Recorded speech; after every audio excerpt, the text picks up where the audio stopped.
Earlier on this year, we jumped into the Crowfall beta to let you know whether or not the game was ready for release.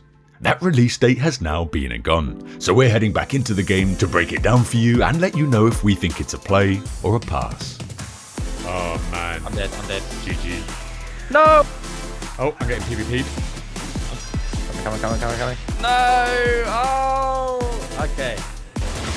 Goodbye, my friend. We're the Bullet Sponges and we are back with another Play or Pass, where we jump in and give you our thoughts on whether we think a game's worth playing or not really worth your time. And if you feel like joining myself and Nex for more co-op reviews and Let's Plays, feel free to subscribe and sit back each week as we review and play through all sorts of different titles.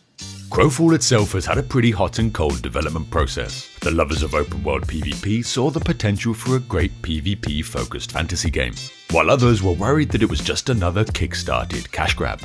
Personally, as a backer from the beginning, I thought the premise of the game was pretty cool. It knew what kind of game it wanted to be, it had clear classes, races and combat mechanics, and it wasn't trying to be a game that's everything to everyone, which often ends up with a game being nothing to anyone.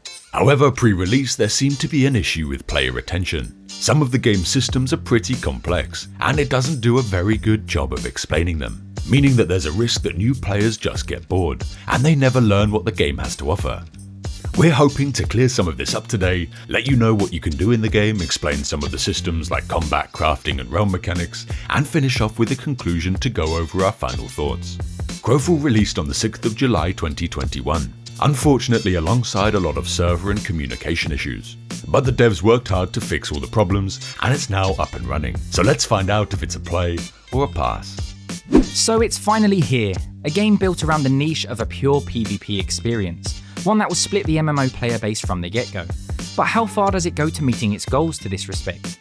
The models and art style hold up for a new 2021 title. There's certainly room for improvement, but honestly it's good enough, and there's a lot worse out there. I think most importantly it's a graphical style unique to them, and the variety of character models and animations brings a certain charm with it. The game is buy to play with an option to pay for the VIP membership. This will offer a load of convenience upgrades that don't affect the strength of your character, like increased bank slots, unlimited character boosts to level 25, unlimited respecs for your characters, improved durability for some items, and exclusive rewards like this Griffin mount. Whether this business practice is an acceptable one is something I think we'll leave to the comments section. With 6 character slots available, you can choose from certain combinations of 12 races and 11 classes.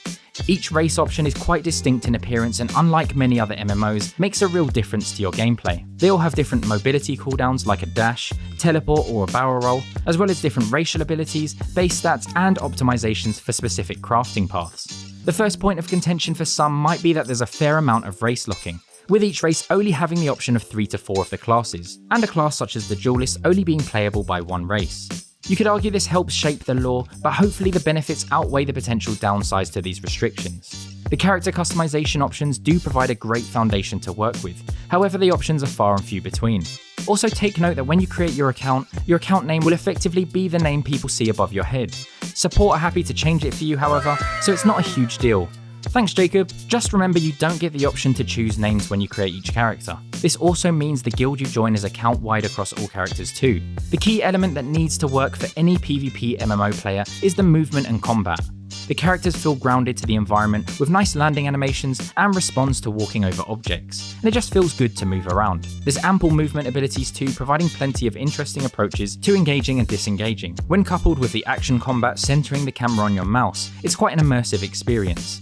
Outside of combat, your character runs forward in all directions even when moving towards the camera, as opposed to when in combat, where you backpedal slowly instead. You then also have the in-combat option to sprint at the cost of your stamina, a nice quality of life feature that makes sense in those respective scenarios. Stamina plays an important role for a number of other aspects of the game, therefore it's one of the main resources to manage. The main consideration is for retaliation, a mechanic that allows you to break out of CC at the cost of a chunk of stamina, and if you don't use it sparingly, it will surely cost you the fight. Combat is not particularly fast twitch, but it is reactive gameplay. Each class has setups in different ways, for example Duelist building up pips and spending them on damage, CC or healing, or placing an AoE snare down and following up with burst on a druid. Abilities range from instant cast to slow and telegraphed, and also brings a combo mechanic with certain skills giving you a small window to choose a follow-up ability. As an action combat game, this plays into the skill cap, and although at times it feels like skills don't seem to connect to your enemy, I'm happy for now to put it down to just my lack of experience with the game. 1v1 shows ample opportunities for counterplay and outplaying your opponent by design. Things like dodging away when they use DPS cooldowns, and kiting attacks between throwing out your own. Abilities are locked out when jumping or in the air at all, with the exception of a few skills. And auto attacks also initiate a skill bar lockout, something that's just a bit jarring for me. I'd prefer all skills to cancel the active auto attack, just for more fluid gameplay, but I can see how locking them out adds a reliable element for counterplay. The nuance in combat design drastically changes for the siege element of the game, and that's when big groups form for PvP. Here the skill is in the large-scale communication, and a lot of those interesting gameplay elements stop coming into play. Instead, you might AoE entrances, assassinate stragglers, and poke the other group's front line, as any overextenders will get decimated in the blink of an eye. Sadly, we speak from experience here. All skills are targeted, be it directly at an enemy or to the ground, and as a balanced choice, melee attacks have an increased range farther than that visible from the hitboxes. I won't talk about class balance for the review, as I think it's unfair to expect this without having the player base spend time establishing a meta. If classes stand out above the rest with good metrics showing this, and it's left unchecked, we can all flock to Reddit at that point. The max level is 35 and leveling mostly plays out on the God's Reach safe servers, maps with no PvP conflicts and lacking in most useful loot and resources. Leveling is clearly designed to not be much of a chore, particularly if you're a VIP for the level 25 boost. Otherwise you'll need to go through what we feel like is a substandard PvE experience, which actually does a good job at teaching you the basics of the game. However, it's just not very fun. You'll get sent back and forth a lot and have to kill a number of mobs, but it's only a few hours if you rush through it. My main issue with it is it's a really poor representation of what the game has to offer, and I can see it turning away players that may otherwise have liked the game. Whilst leveling, you can allocate stats and talents. These drastically change how your class plays, from your choice of skills to additional stats, and even a promotion class, a more niched arc of your class with normally an offensive, defensive, or support route to choose from. You then have disciplines, granting access to a wide selection of minor and major runes that also have a big impact on the playstyle of your character. And you only have one hotbar, which hard limits the number of skills you can pick through talents and runes, potentially promoting build diversity. After that you pick a faction, each with a load of lore you can read up on, join a guild, then just join everyone else, grinding camps, gathering, and using the sacrifice system, one that lets you exchange looted items for XP until you hit the cap. The sacrifice system is a nice idea and a welcome feature, although the rest of the leveling experience doesn't really bring anything new to the table. But one element that is pretty unique is the crafting. You're only able to choose 2 disciplines per character, where you collect wood, ore, stone and skinning, or crafting, which includes things like armor smithing, leatherworking and jewel crafting. You're free to choose any 2 of these you like, but we found it's more efficient to put harvesting on one character and crafting on another.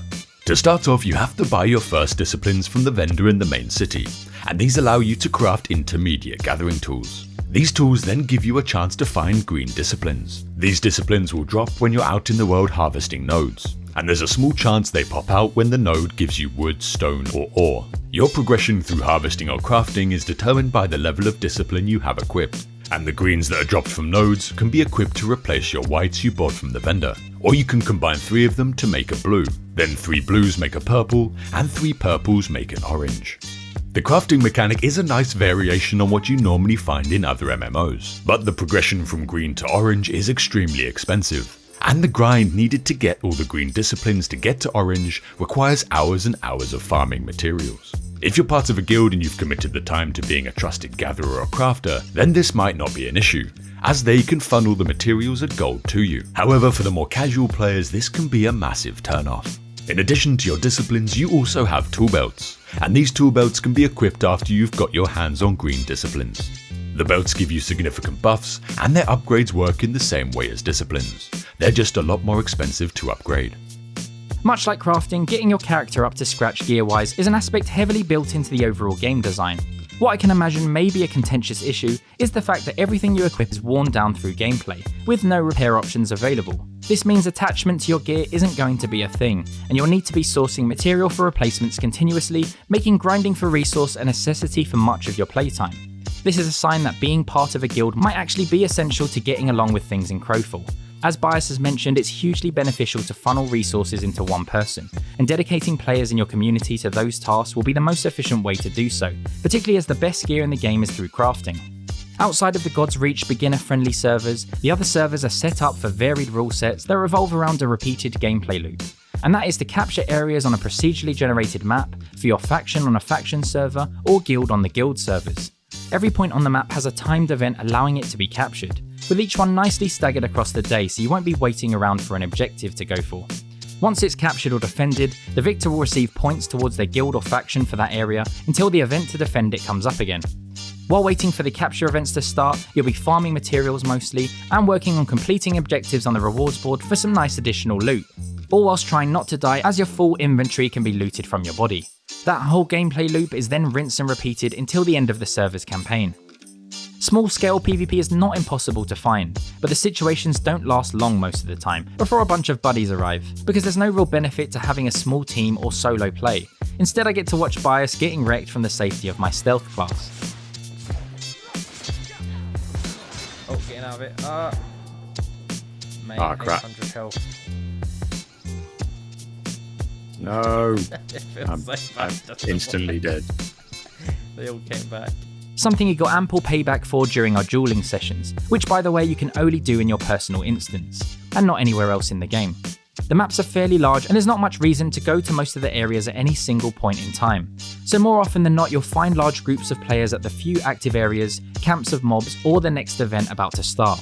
What this points to is capturing areas inevitably leads to who has more players, or which large group is most coordinated, leading directly to guild groups who are often actually quite awe-inspiring to watch, even if it was almost always at our expense. Another area of gameplay that Crowfall does differently are the Eternal Kingdoms. EKs are Crowfall's equivalent of player housing, but instead of a house you get an expandable plot of land on which to place land tiles, erect buildings, and even place merchants that can sell your crafted gear to other players. To begin, you'll only have a small plot of land with a few tutorial buildings, a bank and a couple of traders. But over time these can become expansive hubs for other players to come and visit, or just relax before the next raid. To craft tiles and objects in your Eternal Kingdom, you'll have to have a character with the stonemason discipline, and a ton of materials to start crafting the objects for your own little kingdom. Tiles are very resource heavy, so to expand your plot of land you'll need hundreds of wood, stone and ore just to make some of the basic ones. On those tiles you can place buildings, merchants, chests and ornaments, as well as defensive placements like walls and gates. Overall there are some pretty heavy customization options available here, and for me it's a really nice take on player housing. The only thing that lets it down for me as a player are the sheer amount of resources needed to make even the most basic house. Just looking at the cost of placeable buildings and tiles, I was instantly put off and I went to do something else in one of the multiplayer servers. So a few final comments about our experience. Firstly, the performance, although has improved considerably since only a few months ago, still suffers from low FPS in most areas. In Outpost the FPS averaged just under 60 for me, in large scale battles around 20 and smaller scale around 30. This is on high settings using a system with a 2nd gen Ryzen 7, 64GB of RAM and a GTX 1080. Despite the numbers being low, I feel like it didn't get so bad that it was unplayable, and therefore I didn't take any time modifying settings to improve it. There's something about laggy maps that really gets to me in any game, and this one is right down there in my bottom 3. I kind of regret pressing it every time as it just takes that moment too long to load up, when I just wanted to glance at it to make sure I was going in the right way. On the flip side, I really like the 3D design. It does a great job at making the points of interest visible. This actually goes for most of the game's interface and UI. It's impressively clean and conveys information quite clearly, but I find it clunky and unintuitive to use at times. If you are desperate to solo or want a casual, unorganised experience, it may work, but we wouldn't recommend Crowfall to you, as I think you'll be locked out of the best parts of the game. That'll be conquering campaigns and building that sense of community that comes with it, which clearly has large guild groups in mind. Bear in mind that there are no core PvE features like dungeons and raids, and only has small elements like the starter leveling experience, open world bosses, and some camps to grind mobs. Unless we're going crazy, there was no chat option to speak to those in your close vicinity, or chat bubbles for seamless communication with other randoms while you're playing. This was a shame as you lost those moments where you might naturally have a laugh with those nearby. We also didn't like how the chat experience is managed in general. Everything is in separate tabs, and at times needs to be opened through the menu interface, otherwise you might just forget it's there. I can't help but think this is a huge oversight for a game centered around your experience with other players. VIP is useful enough with its exclusives and quality of life features that unless I was rich in-game, where I can pay for a lot of the conveniences with gold, I personally wouldn't want to play the game without being one. I already missed enough exclusives due to not wanting to buy into games too early, so if I did decide to main Crowfall, I sure as hell wouldn't want to miss any more. Finally, I foresee a lot of players that weren't in early access and not clued up through guides will not really understand what to do next after hitting level 25, as the game doesn't do a good job at describing endgame activities very well in my opinion. Small scale PvP feels really fun to me, there's lots to learn and you can feel the skill based elements come into play. However, I've personally never enjoyed the Zerg style of large group PvP. If you like that aspect of Guild Wars 2 World v World, I'd say this has a similar feel. It'll be interesting to see if this repetitive capture gameplay loop can be kept fresh through procedural generation and varying the campaign rule sets. I think Crowfall's success hinges on the active guilds. The experience is really at the mercy of whether the guilds will steamroll campaigns constantly. Things like guild banks don't exist, so you need to be in a guild good enough to own a key, or allied with one, in order to share resources efficiently. And if the new player experience is too restrictive or difficult to understand, it might just struggle to keep an active player base over time. Look at this. PvP. PvP. Very tanky. Hey, first kill. Get wrecked. Death blow. You, Go on, do the honour. I can't. Oh, here we go. Oh, nice. Crowfall is a difficult one to review. The game does have a lot of good features, but they're sometimes so difficult to find that it's almost like the devs have no interest in helping you experience them. While the new player tutorial does go some way to helping you experience what the game has to offer, there are still parts of the game that you need to research and dig into online just to understand or find. Because of this, there is a very real risk that new players will not come back, due to the way the game feels when you're new and starting out. But Crowfall does bring some great ideas to the MMO genre, a genre in which a lot of new games follow a very traditional formula. The realm system, time-based campaigns and player eternal kingdoms are all a refreshing take on world design. The flexibility of character builds in the form of talent trees and runes helps players find characters that closely match their playstyle. And when you jump into a keep defense or other open world PvP, the experience really is exciting and enjoyable. However, in addition to the confusing first few hours, there are some other issues that take away from the overall experience. The RuneScape-like chat system is terrible from what we could see. For a PvP game, the only way to duel a friend is to find a workaround by logging out, going into your own player kingdom, turning on PvP and waiting for them to join. And unfortunately, we found that most of the gameplay loop outside of PvP is a little frustrating and tedious. Overall, we gave Crowfall a 2.5 out of 5. And while there will be people who love this game, love getting involved with a guild, jumping on Discord and fighting over territories, or simply supporting their guild through harvesting and crafting, for us there just wasn't enough to keep us coming back for more. We did have a great time fighting gankers, running into PvP in the open world, and joining fort defenses. But outside of these encounters, the rest of the game was just a little lackluster. Meaning that the balance between having fun in PvP and not having fun when not in PvP just wasn't really a good one. I appreciate that there will be gamers that love the game, and I'm happy that this game exists for them. But for us it was just a middle of the road experience, where fun, group-based PvP is broken up with periods of dull gameplay.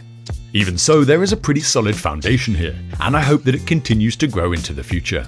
Let us know in the comments what you think of the game, or whether or not you agree with our review. We're the Bullet Sponges, and we'll see you in the next one.